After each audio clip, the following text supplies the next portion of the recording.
Pada kesempatan kali ini saya akan membahas tentang kapan berdirinya Candi Borobudur, dan mohon disimak sampai selesai, supaya tidak salah kaprah dalam menyikapi pembahasan kali ini.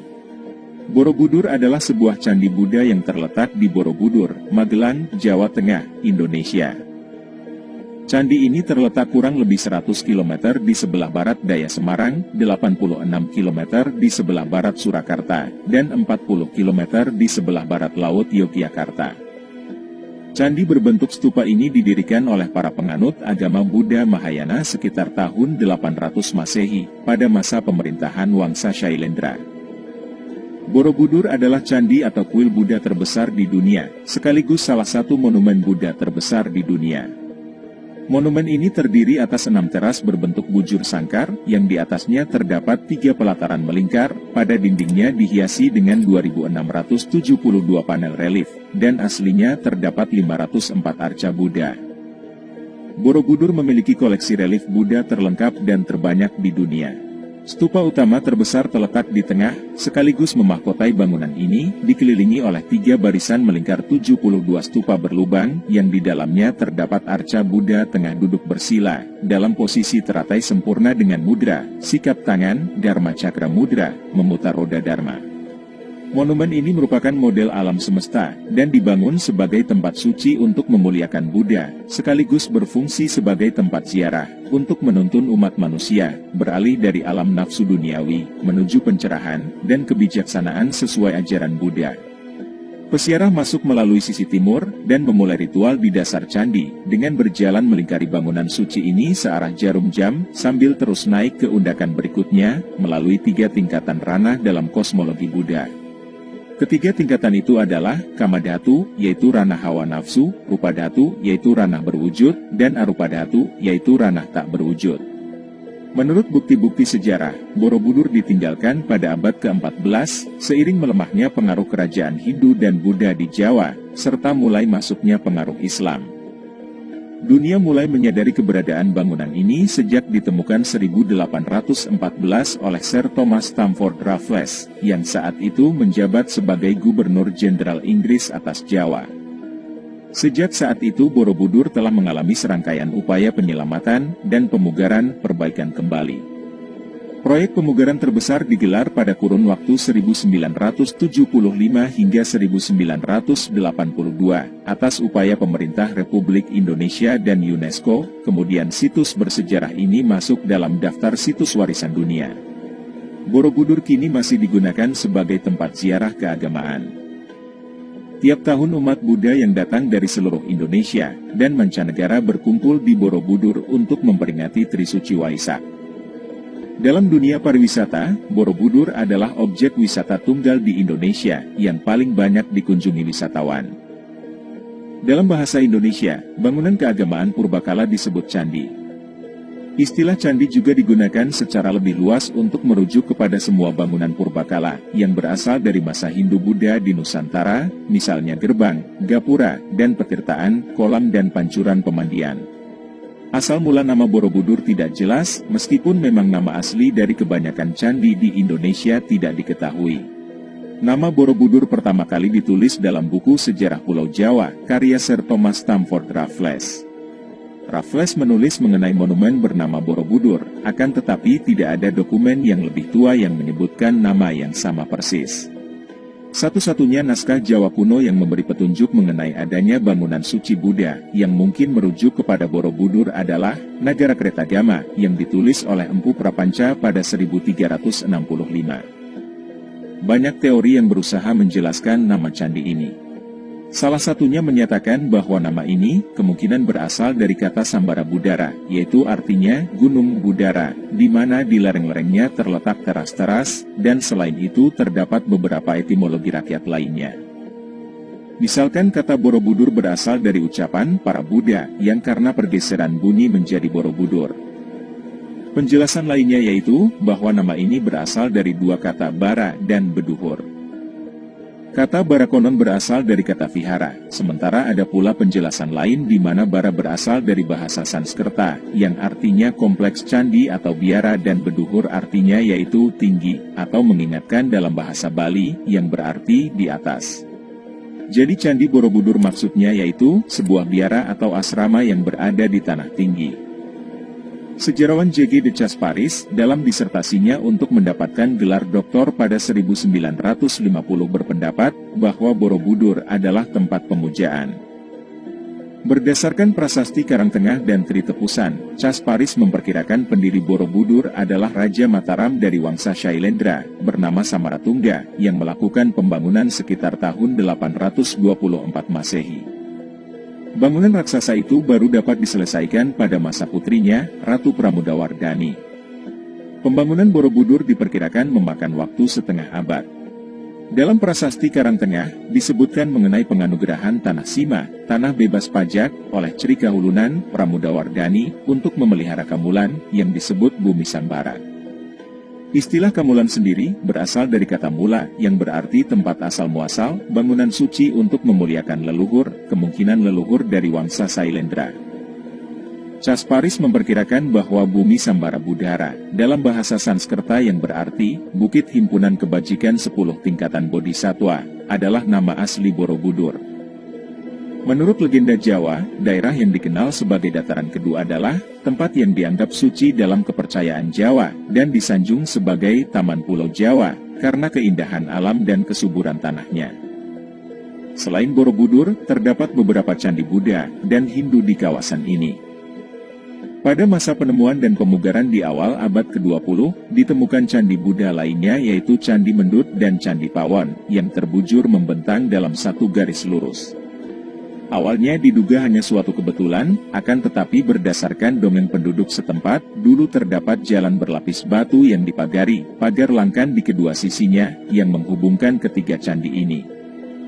Tidak ditemukan bukti fisik adanya jalan raya beralas batu dan berpagar dan mungkin ini hanya dongeng belaka, akan tetapi para pakar menduga memang ada kesatuan perlambang dari ketiga candi ini. Ketiga candi ini, Borobudur, Pawon dan Mendut, memiliki kemiripan langgam arsitektur dan ragam hiasnya, dan memang berasal dari periode yang sama, yang memperkuat dugaan adanya keterkaitan ritual antar ketiga candi ini. Keterkaitan suci pasti ada, akan tetapi bagaimanakah proses ritual keagamaan ziarah dilakukan, belum diketahui secara pasti. Selain Candi Mendut dan Pawon, di sekitar Borobudur juga ditemukan beberapa peninggalan purbakala lainnya, di antaranya berbagai temuan tembikar seperti periuk dan kendi, yang menunjukkan bahwa di sekitar Borobudur dulu terdapat beberapa wilayah hunian.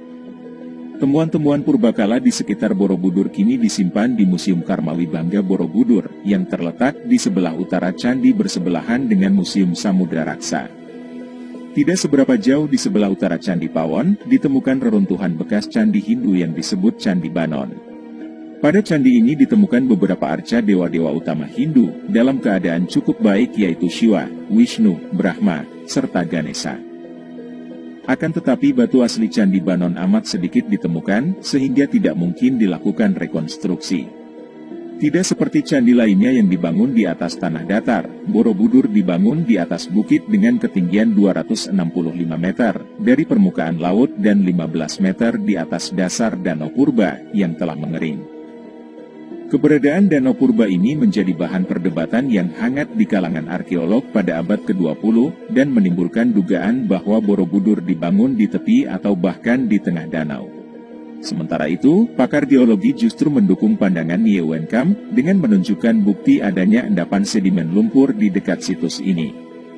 Sebuah penelitian stratigrafi, sedimen dan analisis sampel serbuk sari yang dilakukan tahun 2000 mendukung keberadaan Danau Purba di lingkungan sekitar Borobudur, yang memperkuat gagasan Nye Wen Kam. Ketinggian permukaan Danau Purba ini naik turun berubah-ubah dari waktu ke waktu, dan bukti menunjukkan bahwa dasar bukit dekat Borobudur pernah kembali terendam air, dan menjadi tepian danau sekitar abad ke-13 dan ke-14. Aliran sungai dan aktivitas vulkanik diduga memiliki andil dalam mengubah bentang alam dan topografi lingkungan sekitar Borobudur, termasuk danaunya. Tidak ditemukan bukti tertulis yang menjelaskan siapakah yang membangun Borobudur dan apa kegunaannya.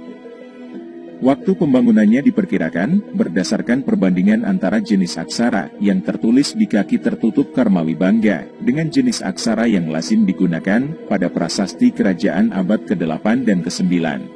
Diperkirakan Borobudur dibangun sekitar tahun 800 Masehi.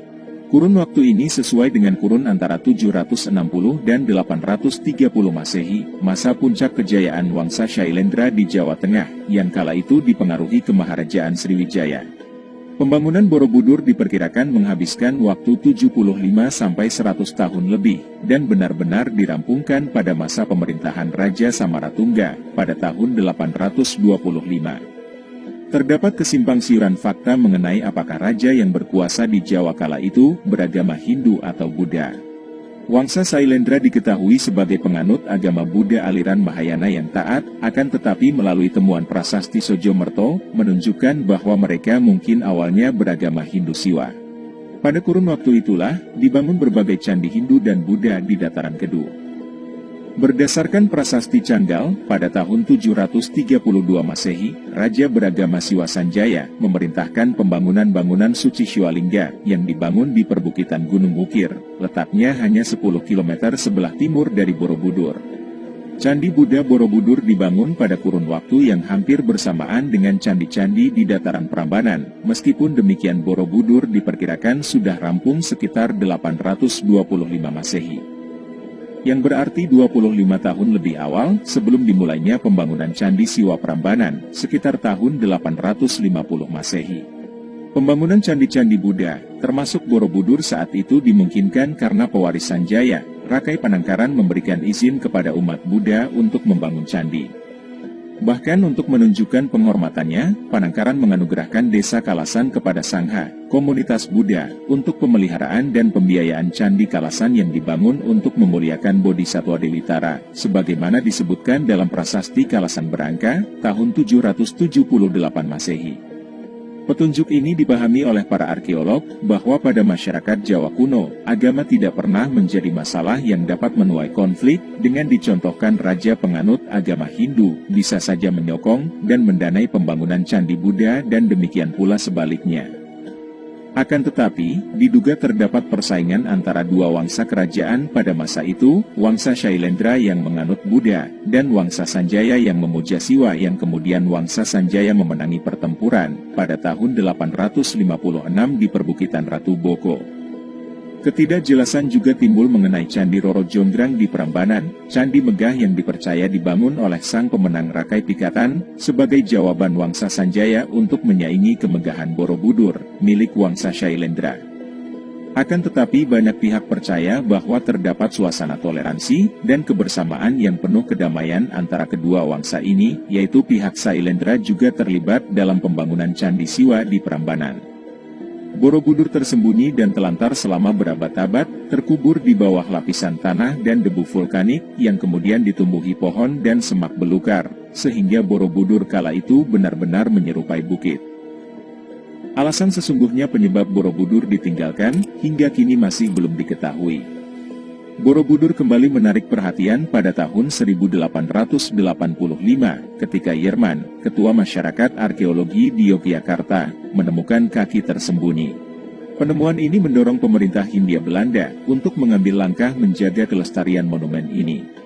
Setelah pemugaran besar-besaran pada 1973 yang didukung oleh UNESCO, Borobudur kembali menjadi pusat keagamaan dan ziarah agama Buddha. Candi Borobudur merupakan mahakarya seni rupa Buddha Indonesia, sebagai contoh puncak pencapaian keselarasan teknik arsitektur dan estetika seni rupa Buddha di Jawa. Bangunan ini diilhami gagasan Dharma dari India, antara lain stupa dan mandala, tetapi dipercaya juga merupakan kelanjutan unsur lokal. Struktur megalitik punden berundak atau piramida bertingkat yang ditemukan dari periode prasejarah Indonesia, sebagai perpaduan antara pemujaan leluhur asli Indonesia dan perjuangan mencapai nirwana dalam ajaran Buddha. Begitulah sedikit penjelasan singkat kali ini tentang berdirinya Candi Borobudur. Namun bagaimanapun juga, pembahasan kali ini jangan dijadikan pedoman yang benar-benar merujuk pada kebenaran berdirinya candi tersebut.